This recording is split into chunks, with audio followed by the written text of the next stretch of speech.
to all those who vote for the man, not the party. Dennis Prager on Townhall, October 6, 2020. I vote for the man or woman, not the party, is what millions of Americans say and what, in fact, many do. It is intended as a noble sentiment. I am not one of those Americans who votes blindly by party. I measure each candidate and then decide which one to vote for. If there were ever a time when this was a noble sentiment, it would have been when Republicans and Democrats shared basic moral and American values and differed only on what policies would lead to the two parties' shared goals.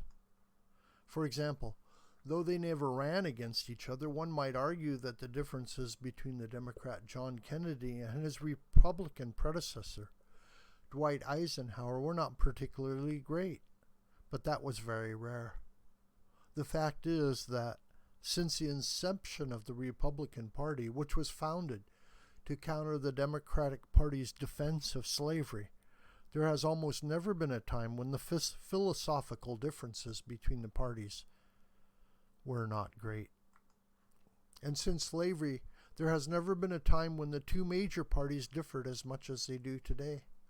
Therefore, the notion that one should vote for the individual, not the party, has never made less sense.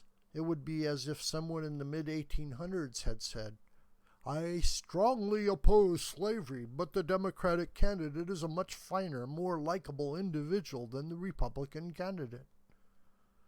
Fine Democrats who defended slavery did as much harm to blacks and to America as disreputable Democrats.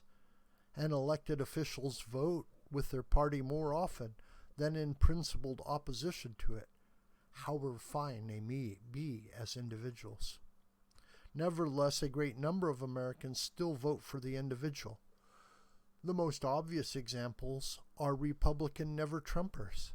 They say they would vote for any Republican except Donald Trump because they find his character so objectionable.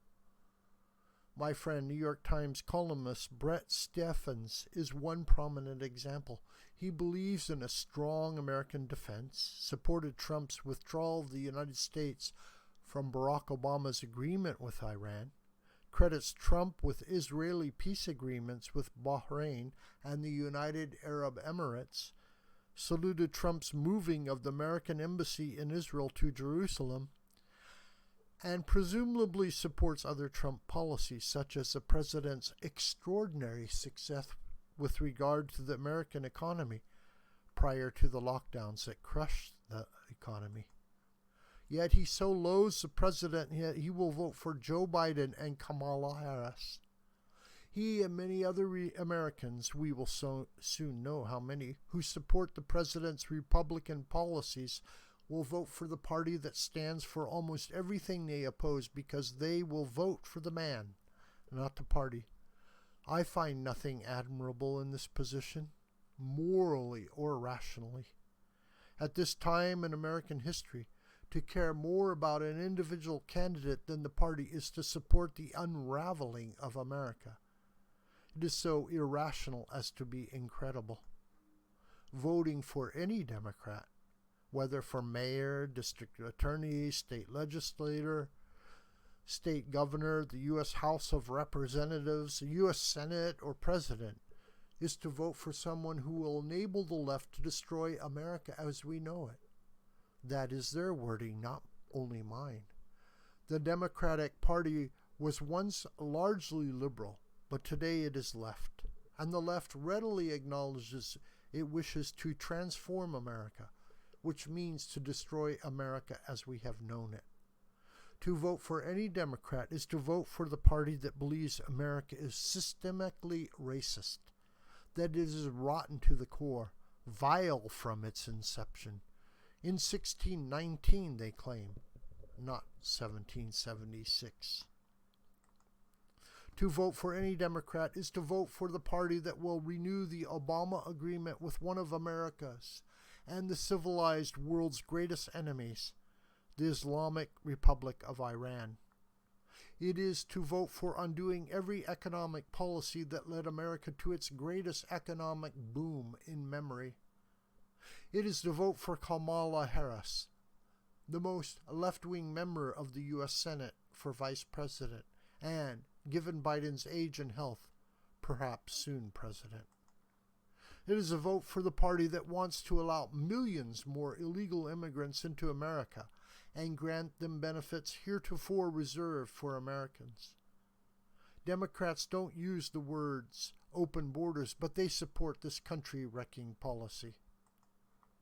It is a vote for the party that supports a Green New Deal or something very close to it, which will further ruin an economy already in ruins from Democratic-supported lockdowns. It is a vote for the party that seeks to nationalize American health care, Medicare for all. It is to vote for a party whose mayors, governors, and district attorneys oppose violent riots and seek to defend the police, a policy even most blacks oppose. It is to vote for the party that supports the unprecedented suppression of free speech by big tech and universities.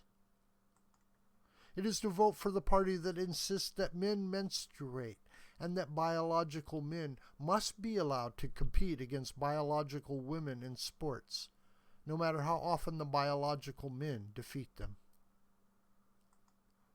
It is to vote for their party with the only anti-Semites, not to mention Israel haters, in Congress.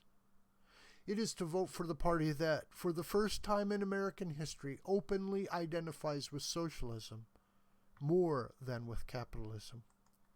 It is to vote for the party that big pharma, big corporations, and radical teachers' unions support. All because many Americans like their Democrat candidate for a Senate seat, as in Arizona, or the Democratic candidate for president more than the Republican candidate. They do not appreciate a likable Democrat. They do not appreciate a likable Democrat will do as much harm to our country as any other Democrat. This video is a production of the School of the White Crane. Hi, my name is John Brooker. Please subscribe to this YouTube channel and share this video with your family and friends and on social media. May God richly bless you, my beloved.